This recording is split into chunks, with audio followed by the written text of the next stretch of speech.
Defy the odds.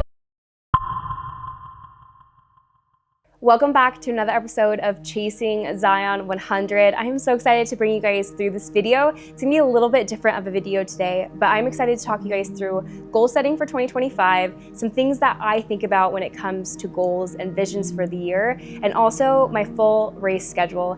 Stay tuned to the end because we definitely have some announcements that I'm a little bit nervous to announce, but I'm really excited to bring you guys along the journey of those races as well. This time of year can be really exciting for a lot of people. I think sometimes the start of the new year can bring a lot of excitement, but also a lot of disappointment for some people. So at this time, a lot of us tend to reflect on how the past year went, if we achieved our goals, if we didn't achieve our goals, and if we actually see a vision for 2025 that might look different than 2024. So I want to walk through some of those things, and I want to also start off the video by just saying, remember right now that this is your journey. Whatever you are going through or whatever your dreams and goals are for 2024, that is your journey and that is what is most important.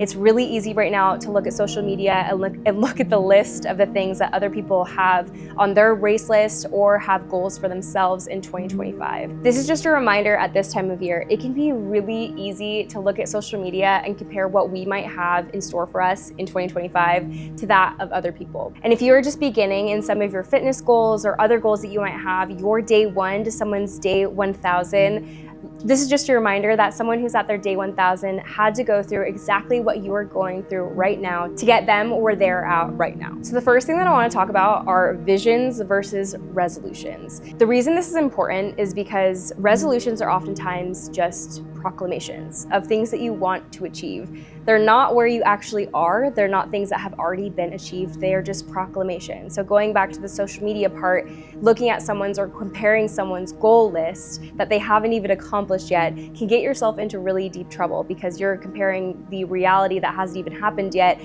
to where you are currently at. So just a reminder that resolutions are just proclamations. There's no actions that are actually in play there versus a vision.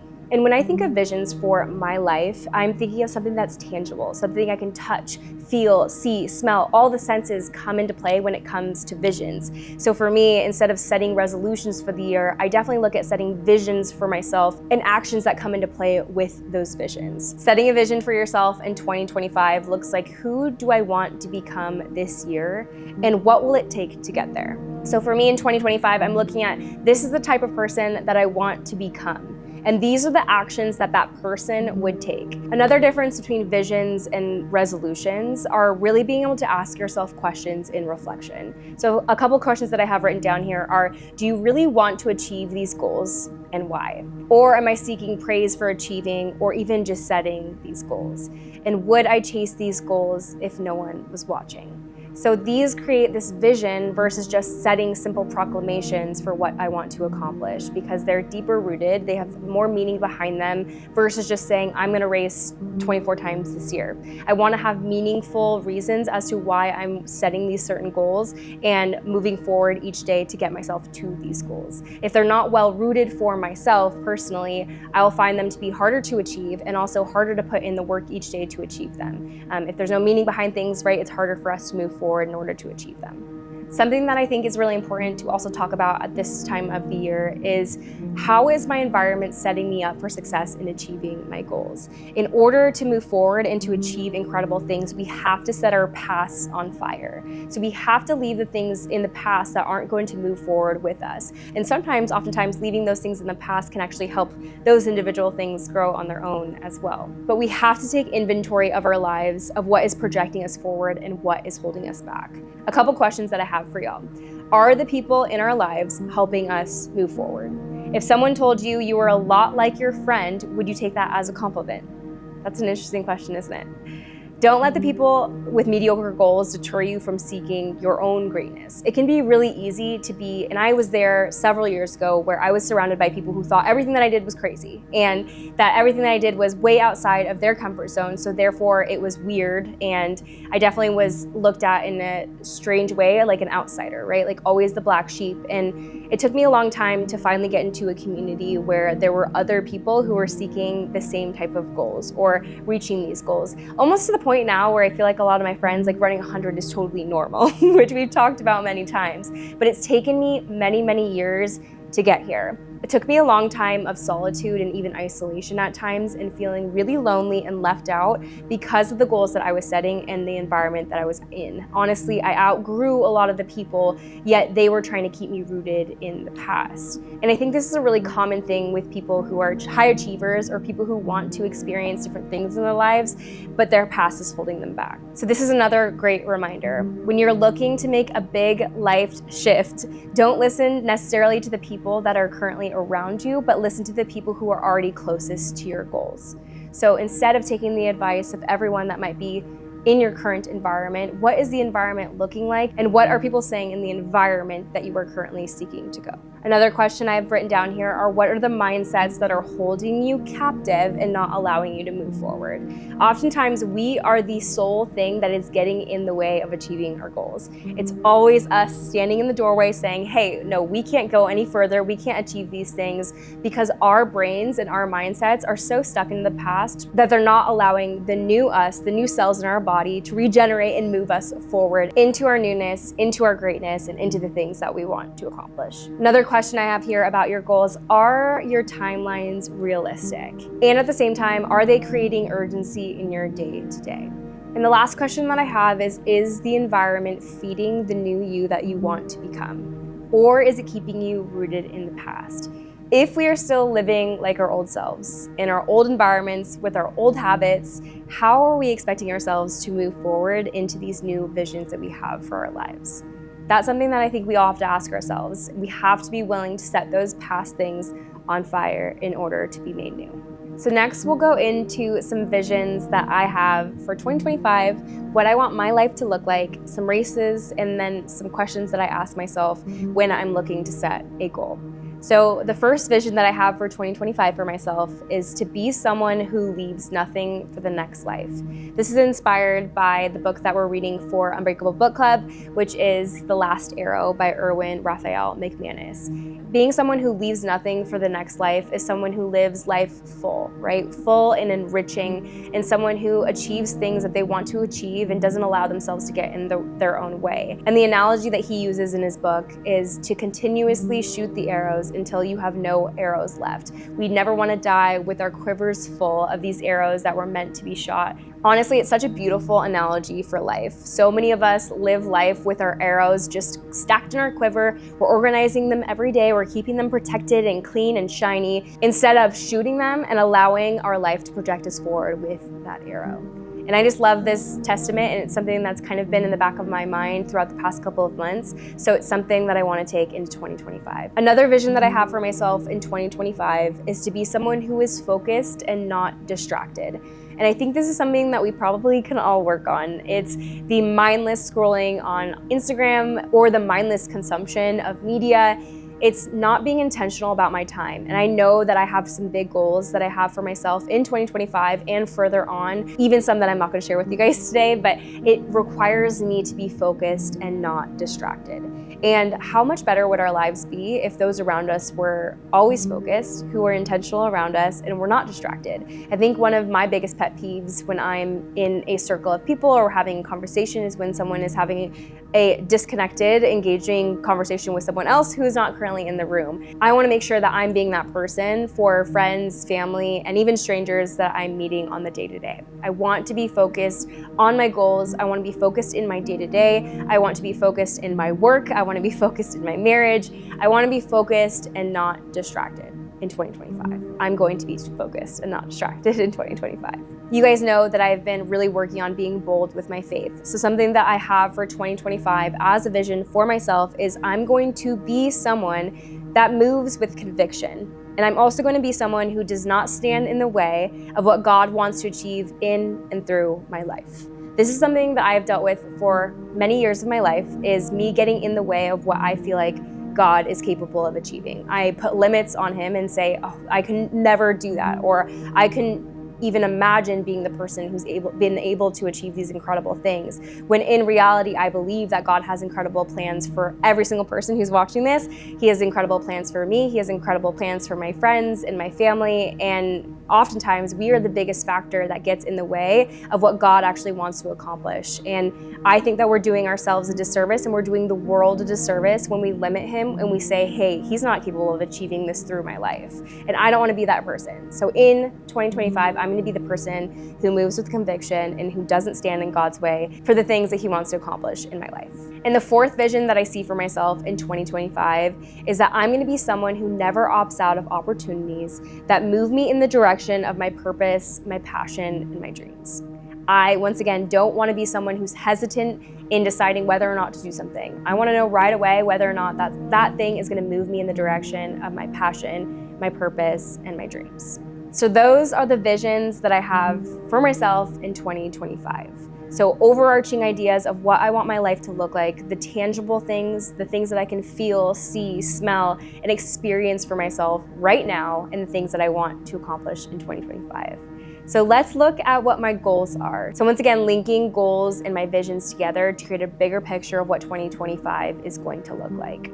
Some things that I ask myself when I set these goals, once again, are why do I want to achieve these things? Does achieving this goal actually build this vision for 2025? So that's how I'm linking those things together. And am I willing and realistically able to do the work that is required to achieve these goals? In assessing these goals, I found all of those questions to be answered. So these are the races that I'm going to be doing in 2025. So let's talk races. This is something that I don't often do. I don't really just lay all my cards out on the table. Sometimes I'm a little bit hesitant to do so and nervous because I think a lot of people can input their opinions. And oftentimes when people input a lot of things, it can actually make me question these goals. But these are goals that I feel very convicted on and goals that I know that I can accomplish with the work that I'm going to put in this year. So let's talk about races. Clearly I'm nervous. First off, in January, we have a sub 130 half marathon attempt at the Austin International Half Marathon. The day that you are watching this is actually the day that I'm coming back from Austin. So we will have a result on when I achieve that. I almost said if. When I achieve that. I don't know what the actual number is going to be. I know I'm going to do my best on that day, but I'm not sure what the actual number is going to look like. So this is going to be a really great baseline for me moving forward into future races of what that is going to look like. Then in February, this is a huge announcement for myself. I'm going to be running my first ever standalone road marathon. I'm going to be running the Mesa Marathon in Mesa, Arizona in February. I am terrified by the full marathon. And it's so silly because I've raced full marathons in Ironmans, which also have a ton of other things that are included in that race. I've raced way longer than, I've done training runs that are 26.2 miles, but the marathon itself is something that really freaks me out. And it's just due to the effort that you're outputting for so long. Obviously, you guys have seen me do a ton of speed work. I love doing speed work, but I've never done speed work for 3+ hours at a time. So I'm really interested to see how we do. This is gonna be a great science experiment for myself to see where I'm at, to see where my fitness level is at, and to see where my training can get me. These two goals are not my A goals for this year. I definitely want to note this because I think this is important to talk about with a ton of people who talk about a lot of their goals that they have for the year. I truly do not believe that you can have a ton of A goals throughout the year. They wouldn't be A goals if you had, 12 different goals throughout the year. An A goal is something that you invest a lot of time and intentional energy into. And last year, you guys know, Leadville was basically my only race on my calendar. That was 100% my A goal. I invested a ton of time and energy into that. It's all I could think about. It consumed every single day of my life. And that is what an A goal is. And so this marathon and this half marathon are not my A goals for the year. They are gonna be supplementary goals for my bigger goals that I have. So in April, you guys know I'm going to be running Zion 100. And where it gets a little scary to share is when I put time frames on them. So I'm just gonna do it because I trust you guys that you're not gonna judge me or put too much pressure on me or pick apart my training in order to achieve these things. But I'm going to be PRing my 100-mile distance by 3 hours. So at Leadville 100, I raced a 29.5-ish hour 100 miler. At Zion 100, we're gonna PR our 100 miler and I have an expectation for myself that we are going to podium in the female category. So laying it all out there, that was really scary to say out loud, but I would consider this my A- goal for 2025. This is, if it's not my A goal, it's right under my A goal, but this is a huge goal of mine. And this is why we've been so intentional about adding speed in this winter, is to build the turnover to be able to get myself to be faster in these longer distances. So a very intentional speed block, racing the half marathon, racing the full marathon, testing where we're at on like a 3-hour plus scale as far as speed goes, and then going right into a smaller 8-week block on trail for Zion 100. That's gonna be a huge one for me. I'm really excited about that. And then I have nothing planned for May or June. I'm not sure what those are gonna look like. I definitely wanna put in a really big training block leading up to some later goals in the month, but I don't have anything on the block for May and June. And I'm actually really excited about that. That allows me a little bit of flexibility in my training, allows me to focus on my training specifically, and allows me to enjoy life and maybe chase some peaks here in Utah. Something that I want to do this year that I didn't do last year in training for Leadville is do some fun races just on the fly and be able to chase some peaks that we have here in Utah that are 14ers or more technical, or just do some fun routes in my training block. So that's something that I have planned potentially in May and June, but nothing structurally on the calendar quite yet. Then in July, another huge announcement. I'm so excited about this. I am gonna be hosting another Unbreakable Trek. If you've never heard of my Unbreakable Treks, they are experiences that I get to travel with you guys on and take you guys along for different experiences. Last year we did Patagonia and we did Kauai. So we did the W Trek in Patagonia, which was incredible, a little bit more intermediate. And then we did a trek in Kauai that was supposed to be the Kala'au Trek, but unfortunately it was closed. So we rerouted and did another trek. But these experiences are so fulfilling to my soul and so enriching to my soul, and really do allow me to be so present and intentional with my time, and some of you guys who are able to join on these things. So I'm really excited about what's happening in July. I will give you guys 100% a date when it is solidified and a link when it is solidified, but we are gonna be doing the entire UTMB course, which is literally a bucket list course for myself. If you don't know what UTMB is, it is probably the most iconic ultramarathon in the world. It's incredible. It goes through France, Switzerland, and Italy. It's a big loop around a glacier. It's incredible and so beautiful. But I'm so excited to be hosting this Unbreakable Trek because I'm taking you guys along for it, and it's gonna be split up over 5 days. So instead of running 100 miles with like 30,000 feet of climbing in one day, we're gonna be doing it over 5 days. So it's gonna be right around 20 to 30 miles a day for 5 days, but we're gonna be doing the iconic TMB, which I'm so excited about. So that is July. I'm literally could not be more excited about this Unbreakable Trek. That brings us into August, which is going to be my last race that I have on the calendar. I might throw something in the winter in, but this is going to wrap up my entire year. And y'all, we're going back to Leadville 100. Can't believe we're even saying this, but I won the lottery for the Leadville 100. And last year we raced for charity, so I didn't even have to put in for the lottery, but I threw my name in the hat this year and we got a spot. So in my eyes, I'm thinking that God wants me to suffer again in Leadville and race a 100-miler through the Rocky Mountains. So we are going back, and we're coming back with a freaking vengeance. We're gonna get that big belt buckle. I'm really excited about it. I know what the course looks like, and I know how to train for it and the things that I would improve on. So now we're gonna be given the opportunity to actually improve on the things that I know I can improve on and that I will improve on in these coming months. So yes, we're going back to Leadville. What the heck?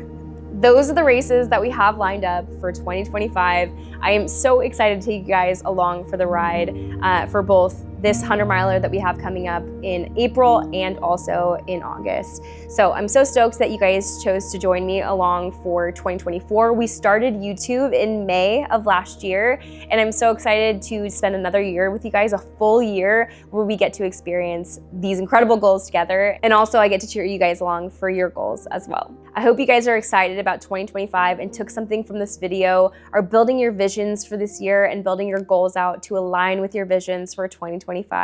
Please share them with me in the comments below, and I'm so stinking excited about this year, y'all. So stinking excited. Thank you so much for watching another episode of Chasing Zion 100. So stoked to take you guys along. I will see you guys next Monday. Until then, stay unbreakable.